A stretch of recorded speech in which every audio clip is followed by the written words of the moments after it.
Hello and welcome back to Building Momentum, the show where we peel back the curtain on the exciting and often chaotic world of building a successful SaaS business. I'm Yash, your host for this show, where every episode we bring you the stories and strategies of founders who've been in the trenches, conquering churn, scaling their teams, and building products that people and businesses love.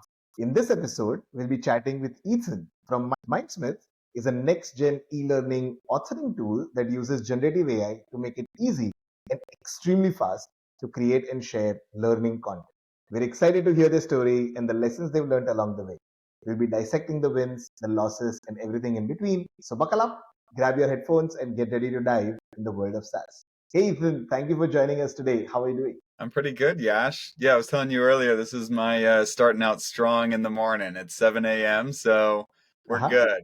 We're starting strong. Yeah. That's awesome. We have you at your peak energy for this episode, and I'm glad we have you at that. So let's start with what's the big problem that Mindsmith is solving for today, and who is it solving for? Yeah, great question. I'll answer the second question first. Who is it solving Mhm. for? So, Mindsmith is primarily used by people with a role called instructional design. So, this is Mhm. people whose full-time job is to design custom e-learning content. I would say right now we have a particular focus for the corporate world. So, imagine like when you join a company, you're doing like an onboarding training or a Yeah, compliance training or upskilling. So the people that design that type of content, that's who Mindsmith's built for. And the got it. problem we're solving is that the creation of this content is insanely time intensive. Yeah, So not only for the individual creating the content, but you have to bring in lots of different people from the organization to create custom e-learning content, like bringing in subject matter experts, bringing in yeah. designers, bringing in, all these groups of people. And what we found is that, well, first of all, on average, like when you're doing this process manually, it takes like 200 man hours to create Oh one wow. hour of e-learning content. So it's like $10,000 for an organization just for an hour of custom e-learning content.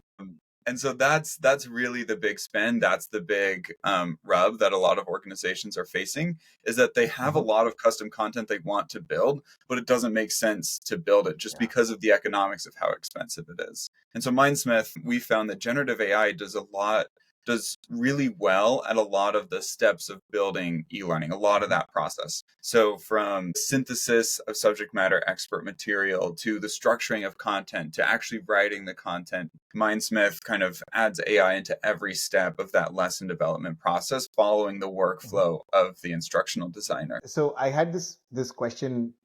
It was going to come up after a couple of minutes, but I'll bring this upfront. Right? So Mindsmith as a platform can target a couple of different client personas, right? So it can go after organizations, which is what you're doing, but it can also be used by coaches and consultants and agencies and schools and universities. Right? So how did you make the choice? Right? What was the process of figuring out? And this is a challenge that most SaaS founders face. They're building something that is useful for five different personas, and the go to market is very different for each one of those, right? So if I'm going after coaches, I want to do some amount of inbound, probably some amount of social media. If I'm going after corporates, then in larger enterprises or mid market, I want to do cold outbound. My positioning also has to be very different, because in one place I'm talking about ROI, in the other place I'm talking about a learning, and so on and so forth, right? So how did you make that choice that I want to go after this? Like, what were the factors that you evaluated? Yeah.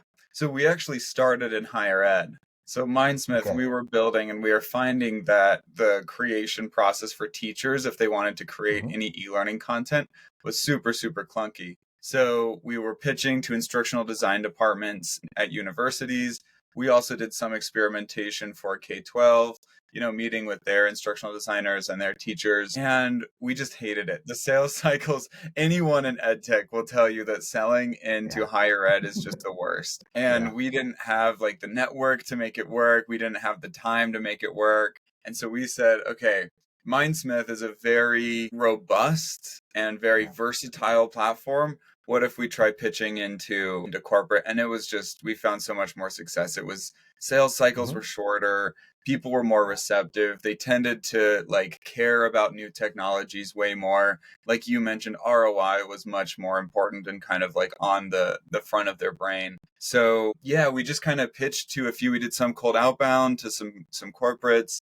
We pitched to a few of them, and we just found that the messaging worked a lot better. Yeah. We also found that it's actually quite a bit larger of a market for corporate learning than it is for higher ed. And there's just way more companies out there that are willing to spend a lot more on educating their people. Yeah, it was definitely a trial and error thing. So we aired out of the other one and then found that corporate was the way to go for us. I saw that meme once, which is where and that just was explaining how does it feel like selling to a university, right? Selling Mm, anything to a university. And so it was basically there was a house on fire, and there was a professor who was standing outside. There's a fire brigade, like fire. And the fire truck is like, shall I just, get this fire away? And the guy is like, but I don't care.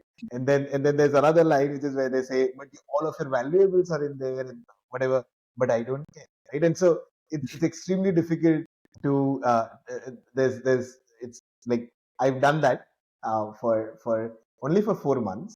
And I know that as a salesperson, you're trained to share value, or you're trained to talk about the benefits, and you expect them to sort of reciprocate that, hey, okay, yeah, this is great, but when that doesn't happen, you just don't know what. So makes sense here, and this positioning is great, right? We're going to help you. It costs you 200 man hours per hour of content creation. We're going to significantly save that. That's interesting. let's yeah, um, I will let's say talk a as little bit well. about Yeah, no, just please while go we're ahead. still on the subject, we do still play in the K-12 and higher ed space. Mhm, So we have quite a few mhm, customers that are teachers and school districts and universities. It's mhm. just not like when we're doing marketing, positioning, thinking about strategy, like it Yeah, isn't those aren't the number one people on got the it. forefront of our brain. And so for people who may not know Mindsmith yet, could you share with us a little bit around the size and scope of Mindsmith, like where you are today? Any metric about Mindsmith that will help us and the listeners sort of understand the scope of the operations that we have. Sure. Yeah, we're a pretty early stage startup. So it's myself, my co-founder, and two devs. And we're just right at 12K MRR. But we're Mhm. growing, 20 to 30% month over month. Just like Nice. join the ride. We're looking to hire our first sales hire, which is just insane to me that we're in a place where we need to, bring on another salesperson. Um, yeah, pretty early stage. We've been building for about a year and a half. We Mhm, came out of a university startup accelerator program mhm. where myself and my co-founder essentially got just a bunch of school credit for starting a company. So yeah, we did 2 semesters of that. It's called Sandbox at BYU. Then after just kind of during that experience, we're growing, we're building, we're pitching, we're Yeah. doing, student pitch competitions, got some money that way, brought on some like really early capital as like uncapped, undiscounted safe notes. Mm. Then went full time in the summer and then raised a venture capital round the winter of 23. And then we've Ah, just been growing ever since. nice.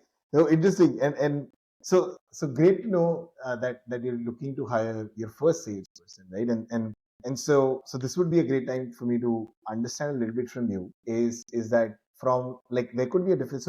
So from a leadership standpoint, if you're building a leadership team or people who are going to work on strategy at Mindsmith, they tend to have, of course, disproportionate amount of impact on the company. And in those cases, what are some of the key qualities that you look for, right? So when you hire for someone who's going to contribute to strategy, not just execute on a predefined strategy, what are some of the key qualities that you look for, like in the first few team members? Good question. So this sales hire, that's actually, so you mentioned questions about that I should pose to the next Yeah, interviewee. yeah, And that's yeah. actually my question is kind of around Mhm, that. So we have been hiring for an SDR role, which is much more just on like, we just need to source deals. Your job is to source deals, like find us a bunch of deals. And maybe, yeah, it's like kind of ill defined and they have to mhm, like do a lot of experimentation, but it's like they're just an SDR. They're going to source deals for their whole time at Mindsmith, versus a strategic hire where it's like, this person I can see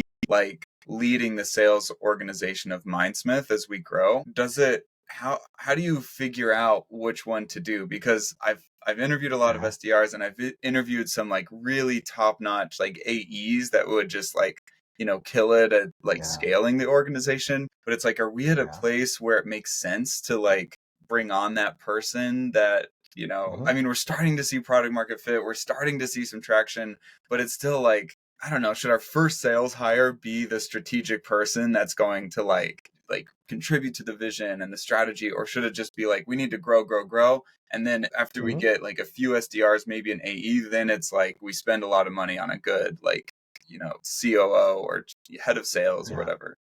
Yeah, that's a great question. And I'll tell you why it's a great question. It's because there's no right answer to this.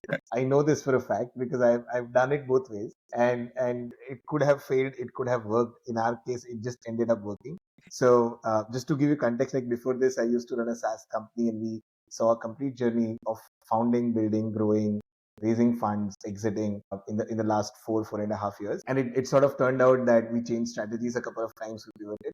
The reason why it's a great question is that there's no right answer, and I love to see my guests suffer trying to answer questions that other guests have given to answer. Yeah, so it's interesting, and thank you for sharing that. But so coming to this, so let's assume that you're looking for um, let's assume that let's So definitely like being comfortable without like a defined role, like, and without like very clear direction. So yeah, like that's probably the number one thing, is someone who like takes initiative and can experiment on their own and build on their own, and someone I can just put a lot of trust into. So that's a big one. I'd say another one is like someone who's excited to join a startup. In general, they are excited about getting equity in a startup and the potential to like build something amazing and to like be the catalyst to build this company. And I think that like when you kind of organize your structure in a very meritocratic way, like that, you tend to draw those people that it's like you can have outsized impact, and like you tend to get amazing people who like trust in themselves because they want to help build the company. So someone that's excited to join a startup and to contribute to a startup. And then I would say, maybe this goes without saying, but someone that's excited about SaaS in general. There are a lot of salespeople in the world that sell a lot of different things, and they have to be just excited to sell like software into B. So I would say like for us, a big thing is just like wanting to be here, excited to be here, like bringing that energy and excitement. Great to know. And so on a day-to-day basis, I'm sure you're measuring growth in MRR, account expansions, churn, retention. But on a day-to-day basis, like if you were to track or a week-on-week basis, if you were to track progress of apart from MRR or like the revenue numbers, if you were to track progress of Mindsmith, what are a couple of other numbers that you sort of look at which give you an understanding that hey, we think we're going in the right direction, right? So I'm sure that when you were pitching to universities and when you made a decision of positioning towards corporates, there must be something that you must have been tracking. So what are those things today that help you sort of say every day or every week that okay, we're better off than what we were doing previously? Yeah, for sure. So in our early days, the biggest thing that we were worried about was like MRR. Can we close deals? Like that was our only North Star that we cared about in like the first, 4 to 6 months. And even still, like that's our number one metric. And I think like that should be the number one metric in my opinion. I think there's a lot of other things that you can use as your North Star, but I know you said outside of that, some of the things we're tracking and thinking about, the best lagging indicator for us would be lesson completions. So like that means that not only is the organization creating content and putting it onto their learning management system, but that it's then getting completed. And so that's how we know that our customers are getting value, is that their learners, their employees, whoever is are starting lessons and then finishing the lessons, and like, Yeah. and maybe there's like an even further lagging indicator of like how they're performing on the lessons, or how much time they're Yeah. spending on average on a lesson or whatever. But right now, it's lesson completions is the best Yeah. lagging indicator of success for us. Some of the leading indicators that we're caring about are like daily actives. So just Mhm. number of people who are active, logged into the software using it. We track API calls, which is not like super amazing, but it is a helpful proxy for usage. So instead of just like Okay. time in the platform, it's like, how much are they doing? How much are they creating? Yeah. And then there are some other ones like lessons generated. Like, are they using the AI generator? Are they creating lessons? Yeah, just a bunch of extra stuff. We're also like tracking not like not just the free users, but the like we have a separate thing just for paid users to see how much like value they're Yeah. getting out of it, of course. So the reason why I said like apart from MRR is because the thought process is that if you have MRR, then MRR is the thing, is your North Star. But then there might be a lot of people who are watching this who are yet to reach that, right? So they don't have MRR, and so in those cases, but they have a product, they have some users, maybe free, and so in those cases, what should they look at? And so broadly, I think what you're saying, and please correct me if I'm wrong, is product usage, and one product usage, but more importantly, one of the lagging indicators is value creation through product usage and whether that is or not as well. Yeah. I'd like to next sort of like understand a little more around how does a like a person who's been a writer and then a teacher get into building a Gen AI tech company, right? Like how does that happen? Like what happened there? So I want to explore that a little more. Good question. So yeah, I've done some writing. I was a TA, so not really a teacher, but I was helping out in my Yeah. economics classes. I was also so the my career path before getting into Mindsmith was actually more in the finance route. So I'd been interning for a hedge fund for quite a while. I was super into like ESG, like impact investing. How like do we create shareholder value while still like creating impactful and good companies that do good. So that was kind of my focus before. I was going to like get my CFA, I was going to, do the whole finance thing. And I had a friend who did the same program that I'm in, the sandbox program, as part of their first cohort. And Mhm. he just like, he went all in and just fell in love. So he built a company. He had an offer from BSG or BCG. He had an offer from McKinsey, and then like they got into YC and they were doing the whole like startup thing. And he reneged on his like top consulting offers. Wow. And I was like, dang, that's actually exciting. Like he's doing some cool stuff. Yeah. So I saw there was a deadline to apply, and it was like the last day. And I was like, you know what? I have some credits to burn. May as well like see where this takes me. So I did it. There was a hackathon. My partner in my hackathon was a really talented engineer that I became really close with, and I'm still close with today. And we just like we had so much fun. Like we were ideating, Yeah. we were talking to customers, we were building an MVP. We had this really cool thing. And so we pitched at the end of the hackathon, we got first place. We were super excited. And then we were also accepted, myself and this kid I was with, and some of my other friends were accepted into, well, first of all, the Sandbox program. And then secondly, a sort of fellowship within the Sandbox program that was sponsored by a Okay. big VC here in Utah Valley. Mhm. And so we got to like have a class just with him, just like the 20 of us, ask questions, talk about building companies. And then we had like a study abroad where, it was some of the like biggest entrepreneur mentors at BYU that came with us. And so really kind of I went headfirst into startups, and suddenly I'm like, wow, this is actually a fun and exciting like place Yeah. to be, and one that you can like make a lot Yeah. of money and do good and all this stuff. So a kid that I knew on this fellowship knew my now co-founder, and knew that he was building in the education impact learning space. And he knew that Okay. I was really interested in like creating an impactful company. So he connected us, we met up, and we just like went to town building. We're just like, let's just go ham this summer. So we Yeah. did a bunch of building in the summer, and then the fall started, we did the program. It was amazing. We did the 2 semesters. We're slowly like starting to get more traction, and we're pivoting, we're building. And we did a few student startup competitions, got some money there. I think I already mentioned this. We got some money from like very early angels, and just company just kept growing and flourishing from there. So Yeah. yeah, just went all So in. this is cool, right? And so one of the things that I've had opportunities to work with people who've done some amount of writing and then in some capacity teaching. And one of the things that I've noticed is that people who've been writers for a while, they achieve some amount of clarity of thought or cohesiveness in terms of, so they sort of think, and then they have to think a little more and a couple more times before they put something that can be read by other people. And the people who teach, they are great at communication.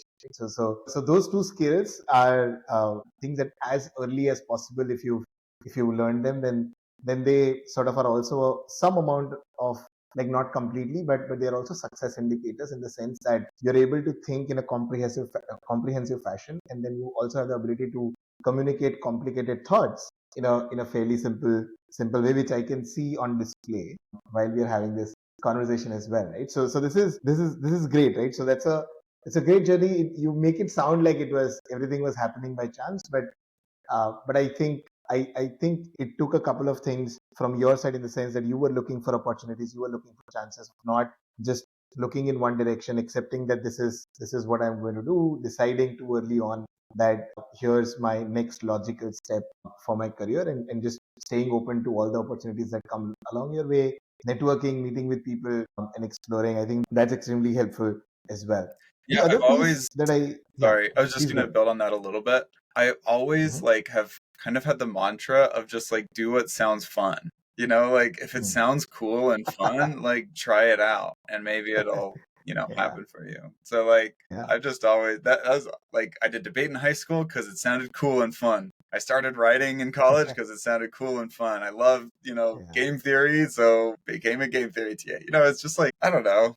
Yeah, yeah, take opportunities as yeah. they're presented and do what's fun. Interesting. So this brings us to the last part of our conversation, which is where I ask you the question that my previous guest had asked. So my last guest was the founder at OneTap.ai. OneTap.ai is a developer productivity platform which brings together chat, CI/CD documentation, and a whole bunch of other things in one single place. So engineers who are building softwares, they are able to work and focus, and be significantly more productive. One of the things as a challenge that they face at OneTap is that more often than not, their customers are using a couple of different apps, right? So they're either using GitLab or Slack, and like like a combination of 5 or 6 different products and platforms, and people have just accepted that as a way of. And so when he is doing a sales pitch, one of the challenges that he has is he has to first try and change people's way of thinking, to get them out of thinking that this is the whole truth, and this is how the life is going to be. So in your experience, how have you, if you ever had to do that, how have you sort of tried to change a prospect's view of life or way of thinking? How do you influence someone who's stuck in their way? How do Yeah. you go about it? Yeah, I have a lot of thoughts on this. So the first is that, well, Clayton Christensen writes about this. So he's like a famous person in kind of disruption theory, and he was did a lot of research and basically found that that same problem, like people just, especially companies, struggle with novelty. Like they don't Yeah, like the novel solution, which is kind of counterintuitive. Like in our brain, we really want people to just like accept the new and the better because yeah, it's new and better, right? Like that just makes yeah, intuitive sense. But like yeah. there's something in our like monkey lizard brain that does not want to do that. And so, yeah, you're right. It's something that startups fight all the time. I would say, and this is something we kind of struggled with as well. Like, there was a point in Mindsmith where we wanted to bring learning and e learning more to the manager instead of like the learning department, which is a much bigger, like, paradigm shift for the organization. And we actually pivoted away from that because of that problem. So I think there's a point Hmm. where like it's just not worth it. Like you're not going to change people's minds and you're going to be fighting that Yeah, all the time. And yeah, like you have to make that decision of like, is it worth trying to change the entire paradigm of an organization to like get in yeah, and do it?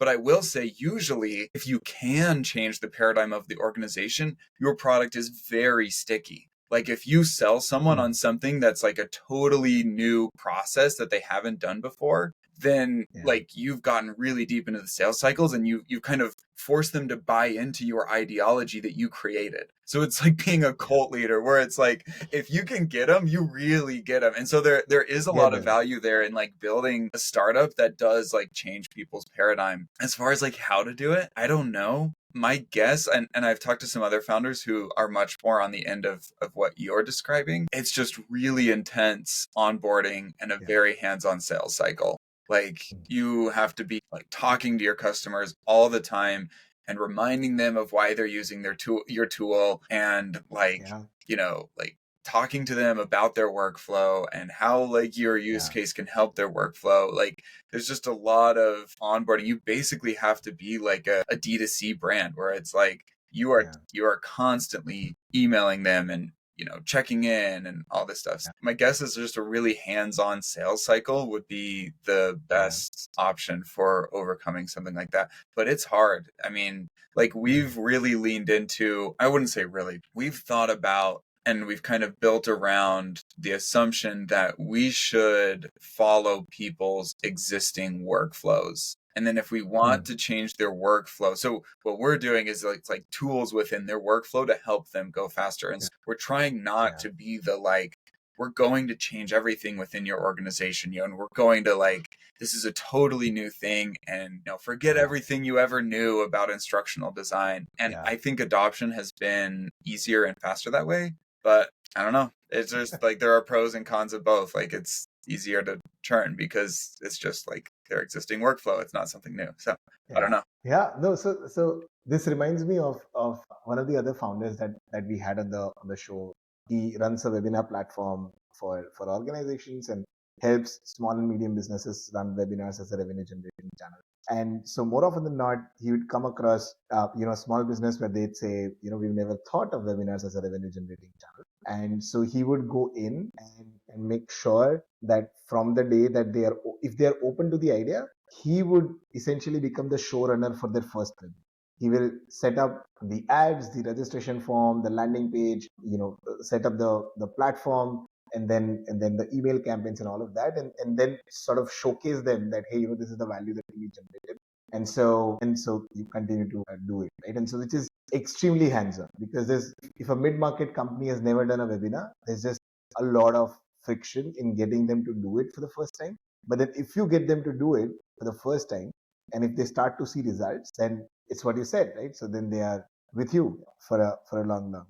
So with that, I think that brings us to the end of the conversation, because we already have your question. Would you like to like your question to the I don't think so. No, that's where we're Mhm. at right now is we're trying to hire a Yeah. salesperson and I don't know how to do it. And it'll be trial Do and you? error and like we're gonna Yeah. have to make a decision and it'll be a Yeah. fun ride. But yeah, is your Yeah. first hire a strategic expensive hire or are they a cheap scaling like Sort of sales hire? patchwork who's going to try to make things work, right? So less predictable, but costs significantly less as well. Interesting. So that's the question that I will ask. And so thank you, Ethan, for joining us today, and thank you everyone who's been watching or listening to this episode on Spotify or YouTube or Amazon Music. You will be able to find the link to Mindsmith in the description if you are an organization who's looking to build learning content for your team, or a school or a university, or a coach or a consultant as well. I'd strongly encourage you to check out Mindsmith. They've built great Gen AI tools to help you create those pieces of learning content within your organization or the setup that you have. Thank you everyone for joining in. Until next time.